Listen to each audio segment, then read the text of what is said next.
Talk a little bit about his progress throughout the season, and he's really become almost unblockable to an extent.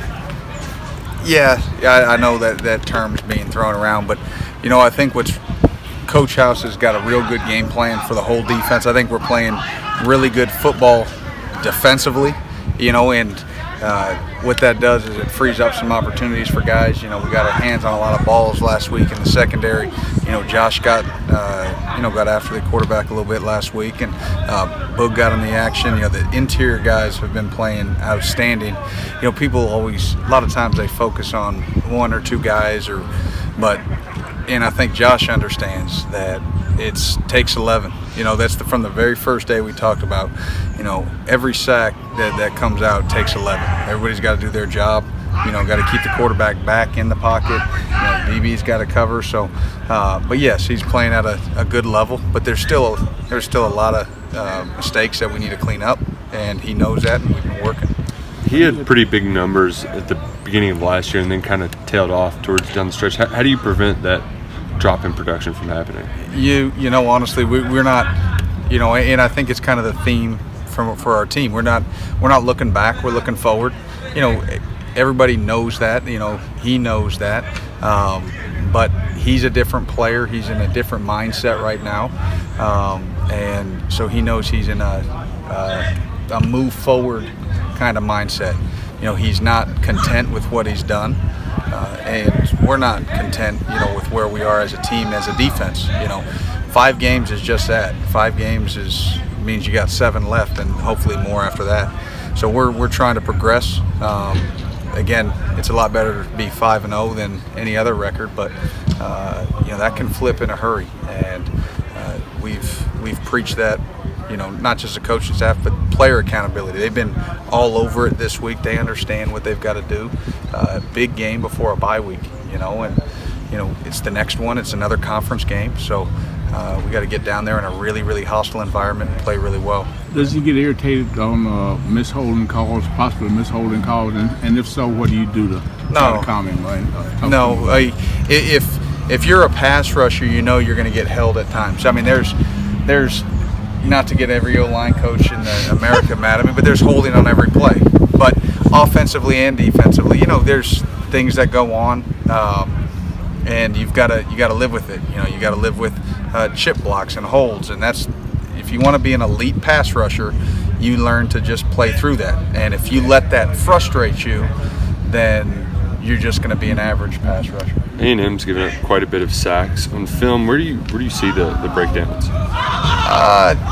You know what? I think some of that gets made too much of. I mean, they're a big O-line. It's like the land of the giants down there. So they're going to take up a lot of space. They present their own issues. Some teams have decided just to bring a lot of pressure, and when you do that, it's a risk-reward situation where you can create some sacks, but they've also created a lot of big plays. So you've got to be mindful when you do that. So that's what I think. Stats can be very misleading at times, and so we're just going to take it just like every other game we've taken. This is another challenge, another O-line, and we got to come out here. We've put in a couple of good days. We got to finish it out strong, and then see what happens on Saturday night. In what ways have you seen Boogie sort of elevate his play in the last couple games? Yeah, I think he probably had his most consistent game this past game. We need to see that each week, and that's why I think this is a really big week for him, to stack games, to be a second game that he's really proud of his performance and keep that going. He's had some really good pass rushes in the past. He had one that got home. Against Mississippi State, he had a couple of rushes that, he forced quick throws, really actually helped us on some third downs with his pass rush. And, those are the ones that they don't get the credit for, but we know as coaches, what they do and how they affect it. And, even Josh in this pass game, getting a piece of Bentley on that throw on the pick by D. West. So we talked about at the very beginning when I first got here, it's not just about sack numbers, it's about affecting the quarterback, and we're doing that pretty well right now, but it's a week-to-week basis. I mean, you can be humming one week, and everybody can say, where's the pass rush the next? And so they have to take that to heart. They can't just roll the ball out and think they're going to go get 3 or 4 of them like they did last week. And we do a good job, I think, at keeping them grounded. First time.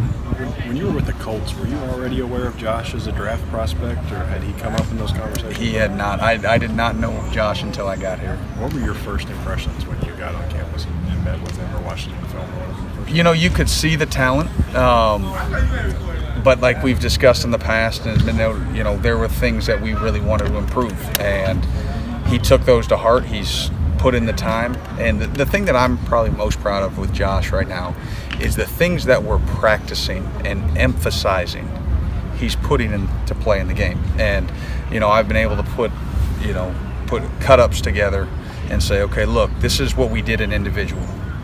Now look, it's not just doing it to do it. See how it translates.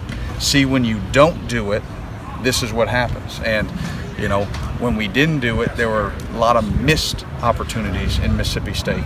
We really focused on a few things, and in last week's prep for South Carolina, and they showed up, and you know, those are always things that, you know, as a coach, they make you proud that they're absorbing what you're trying to teach them. He takes everything to heart, and you know, there are some things coming out of this game that we said we're going to focus on, and hopefully it pays off on Saturday.